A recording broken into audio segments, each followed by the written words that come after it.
एका ठिकाणी एका परिसरामध्ये राहणारं एक 15-16 वर्षाचं पोरगं होतं.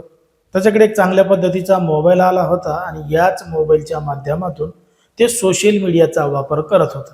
मग सोशल मीडियाच्या माध्यमातून त्या पोराची एका महिलेसोबत ओळख झाली.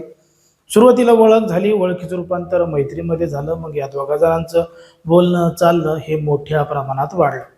मग एक दिवस त्या महिलेनं या पोराला एका ठिकाणी भेटायला बोलवलं आणि भेटायला बोलवल्यानंतर हे पोरग त्या महिलेला भेटायला सुद्धा गेलं. पण मात्र त्या ठिकाणी त्या महिलेनं त्याच्यासाठी एक रूम सुद्धा बुक केली होती आणि त्याला एका लॉजमधल्या रूममध्ये घेऊन गेली होती. आणि त्या रूममध्येच त्याला भावनिक करून, त्याच्या भावना उत्तेजित करून त्याच्यासोबत नको ते कृत्य करू लागले. जेव्हा हा सगळा प्रकार घडला तेव्हा घडलं होतं आणि दडलं होतं. एक धक्कादायक प्रकरण, धक्कादायक घटना. नेमकं काय आहे संपूर्ण प्रकरण, कुठं घडली आहे घटना, हे आपल्याला अगदी सविस्तरपणे बघायचं आहे.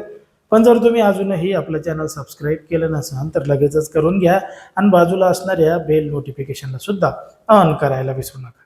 आता ही जी संपूर्ण घडलेली घटना आहे ती आहे छत्तीसगडमधल्या कबीरधाम पोलीस ठाण्याच्या हद्दीमध्ये घडलेली संपूर्ण घटना आहे.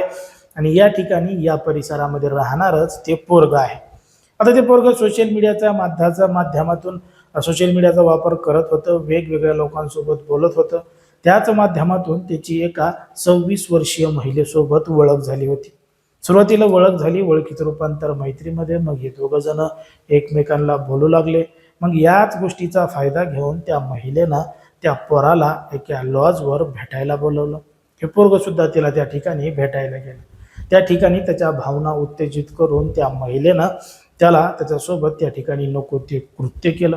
आता हा सगळा प्रकार घडल्यानंतर ही घडलेली घटना कोणालाही सांगायची नाही, काही नाही, नाहीतर मी असं करेल, मी तसं करेल, अशी धमकी सुद्धा दिली.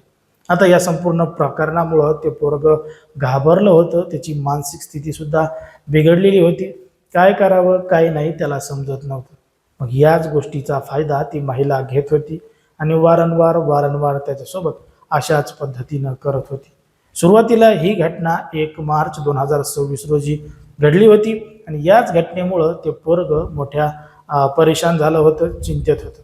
त्यामुळं त्यांनी या संपूर्ण प्रकरणाची महिनाभर वाट पाहिली आणि अखेर तो जवळच्या कबीरधाम पोलीस स्टेशनमध्ये गेला. घडलेला संपूर्ण प्रकार पोलिसांना सांगितला. पोलिसांनी या संपूर्ण प्रकरणाची गांभीर्यानं दखल घेतली आणि त्या पोराच्या तक्रारीवरून त्या महिलेविरोधात पोक्सो अंतर्गत गुन्हा सुद्धा दाखल केला आहे आणि पोलीस या संपूर्ण प्रकरणाचा तपास करत आहेत, चौकशी करत आहेत.